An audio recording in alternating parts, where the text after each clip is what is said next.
नमस्कार साथियों और मेरे प्यारे विद्यार्थियों। डाक विभाग में एक बम्पर भर्ती निकल करके आई है, GDS ग्रामीण डाक सेवक। इस भर्ती में कोई एग्ज़ाम नहीं होगा। मैं एक बात और क्लियर कर दूं, कोई पेपर नहीं देना पड़ेगा आपको। इसमें सिर्फ 10वीं के परसेंटेज बेस के आधार पर ये भर्ती आयोजित की जा रही है। ये भर्ती केंद्र सरकार की है और उसी केंद्र सरकार के नियम कानून कायदे के अनुसार आपको वेतन भत्ता मिलेगा। इस वीडियो में हम पिछले साल 2022 में 40,000 समथिंग भर्ती आई थी, उसकी क्या मेरिट रही है और क्या क्राइटेरिया था, उससे संबंधित सारा आज इसी वीडियो में बात करने वाले हैं। तो आप हमारे साथ अंत तक बने रहें। तो ये जो भर्ती है वो 27 जनवरी 2023 के दिन इस भर्ती के जो आवेदन है वो शुरू हो चुके हैं। इसकी जो अंतिम तारीख है वो 16 फरवरी है। इससे पहले आपको बिना विलंब किए आपको फॉर्म भर देना है और 16 तारीख के फॉर्म भरने के बाद में यदि हमारे से यदि कोई भी बाई चांस गलती हो जाती है तो आप देख सकते हैं 17 तारीख से लेकर के 19 तारीख तक ये जो भर्ती है उसमें आपको करेक्शन कर सकते हैं। आपने फॉर्म में बाई चांस हो सकता है लोकल लैंग्वेज से लेकर के या आपने कोई भी फ़ोटो एडिट करने से लेकर के कोई यदि आपसे समस्या है तो 17 तारीख तक आप इसमें भर्ती में जो है वो आप इसमें कर सकते हैं। आप देख रहे हैं कि 17 तारीख से लेकर 19 तारीख तक आप इसमें करेक्शन कर सकते हैं। उसके बाद में इसमें हम बात करें पोस्ट की तो इसमें 3 तरीके की पोस्टें हैं। पहली जो पोस्ट है वो BPM की रहेगी, उसके बाद में ABPM और उसके तीसरी जो है वो डाक सेवक। अब हम इनकी सैलरी की बात करें तो जो BPM वाली सैलरी है वो 12,000 से लेकर के 29,338 यानी समथिंग 30,000 तक इसकी BPM की रहेगी।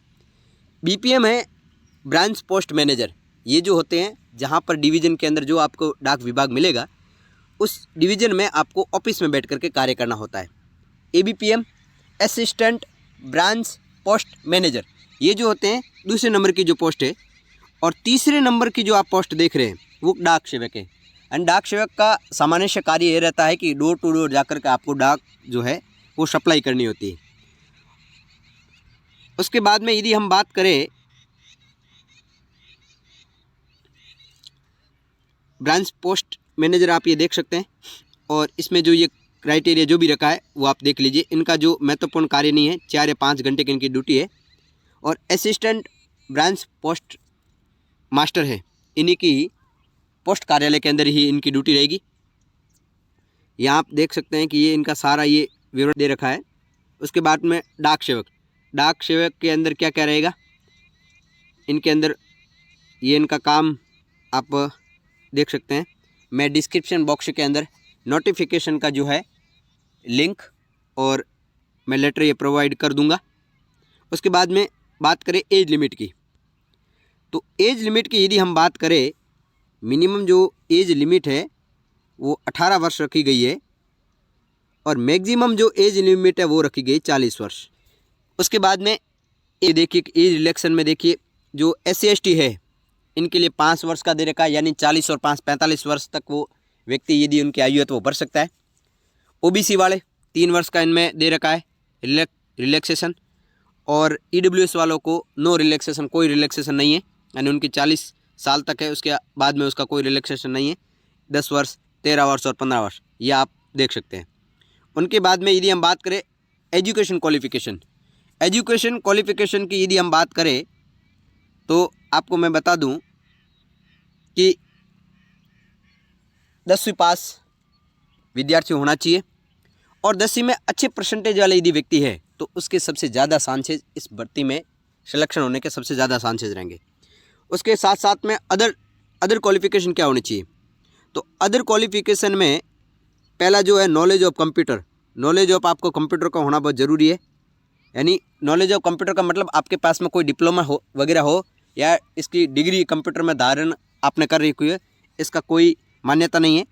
आपको सिर्फ कंप्यूटर का बेसिक नॉलेज होना चाहिए, यानी आपको ये जानकारी होनी चाहिए कि ये माउस है, ये कीबोर्ड है, ये मॉनिटर है, और उसके बाद में ये MS एक्सेल है, MS वर्ड है, इनकी सामान्य से आपको जानकारी होनी चाहिए। उसके बाद में साइकिलिंग ऑफ नॉलेज, आपको साइकिलिंग ऑफ नॉलेज का भी होना ज़रूरी है, यानी जब डोर टू डोर आप डाक, मान लीजिए आपका यदि ABPM और BPM के अंदर यदि आपका सिलेक्शन नहीं होता, डाक सेवक में यदि आपका सिलेक्शन हो जाता है, तो डाकिया जो डोर टू डोर घर के लिए आपको जाना पड़ेगा, और इसके लिए साइकिलिंग का भी नॉलेज होना ज़रूरी है।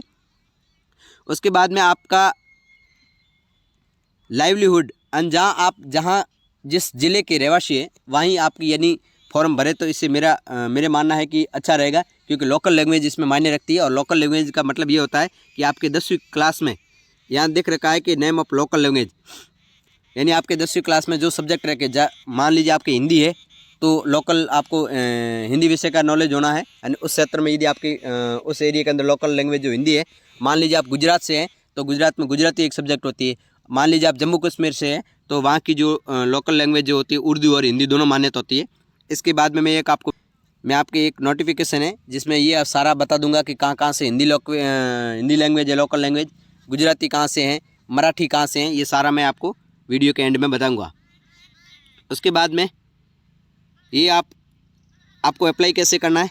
आपको अप्लाई करने के लिए आपकी वेबसाइट दे रखी है, आप यहाँ देख सकते हैं www.indianpostgdsonline.in पर जाकर के आपको आवेदन करना है। 16 तारीख से पहले आपको आवेदन करना है। उसके बाद में 2 दिन है जो एडिट आप कर सकते हैं फॉर्म को। अब इसमें जो सिलेक्शन कैसे होगा, सिलेक्शन जो मेरिट के बेस के आधार पर होगा। मान लीजिए परसेंटेज है, पिछली जो भर्ती में जो क्या मेरिट रही है वो भी मैं अभी आपको बताने वाला हूँ। ग्रेड पॉइंट, ये जो सेंट्रल CBC वाले जो विद्यार्थी होते हैं उनके लिए ये लागू होता है। आप जैसे मान लीजिए उसने यदि A1 ग्रेड प्राप्त किया है, A1 ग्रेड का मतलब उसने 10 पॉइंट मिले हैं, तो 10 और 9.5 से मल्टीप्लाई होगा, जितने उसके नंबर बन रहे हैं 100 में से, वो उनके लिए लागू होगा। विद्यार्थी के मान लीजिए A2 ग्रेड मिला है, यानी उसको 9 ग्रेड पॉइंट उसका 9 है, तो मल्टीप्लिकेशन जो फैक्टर होगा वो 9.5 से उसको मल्टीप्लाई कर देंगे, तो जितना उसके 100 में से परसेंटेज बन रहे उस परसेंटेज के आधार पर उन विद्यार्थियों को चुना जाएगा। ये आप देख सकते हैं लोकल लैंग्वेज जो आंध्र प्रदेश है, यदि कोई आंध्र प्रदेश से विद्यार्थी यदि फॉर्म भर रहा है तो उनके जो लोकल लैंग्वेज तेलुगु, उनको तेलुगु में नॉलेज होना ज़रूरी है। आप असम में यदि भर रहे हैं तो असमी आपका जो वहाँ की लोकल लैंग्वेज, वहाँ का आपको अनुभव होना ज़रूरी है। असम में एक और लैंग्वेज है, बंगाली है और बांग्ला है, ये भी उनका आपको नॉलेज है। किसी एक असमिया का है, बंगाली है, बांग्ला की यदि आपको नॉलेज है तो वहाँ से आप असम से फॉर्म भर सकते हैं। उसके बाद में हिंदी वाले जो बिहार में हिंदी है लोकल लैंग्वेज, छत्तीसगढ़ में हिंदी है, दिल्ली में हिंदी है, उसके बाद में हरियाणा में भी हिंदी है, हिमाचल प्रदेश में भी हिंदी है। तो आप ये देख सकते हैं जैसे महाराष्ट्र से यदि कोई फॉर्म भर रहा है तो वहाँ पर लोकल लैंग्वेज आपको मराठी होना ज़रूरी है, आपको ध्यान रखना है। उसके बाद में आप पंजाब से यदि फॉर्म भर रहे तो हिंदी और इंग्लिश दोनों मान्य है। यदि इंग्लिश में भी आपकी लोकल लैंग्वेज है, 10वीं में लोकल लैंग्वेज जो सब्जेक्ट एक इंग्लिश की होती है, तो वहाँ आप पंजाब जो नॉर्थन ईस्ट है इसमें भी हिंदी और इंग्लिश है, मणिपुरी में भी नॉर्थन ईस्ट वहाँ की। उसके बाद में ये आप देख सकते हैं पंजाबी वगैरह इसमें सब में। और यहाँ आप देख रहे हैं कि जो टोटल भर्ती है वो 40,889 पदों की जो बहुत बम्पर एक बड़ी भर्ती है। मेरा मानना है कि 10वीं पास विद्यार्थियों के लिए ये एक सुनहरा मौका है, आप इसमें आवेदन जो है वो ज़रूर करें। यदि हम बात करें जो फ़ीस है वो क्या रहने वाली है, तो फीस जो जनरल और OBC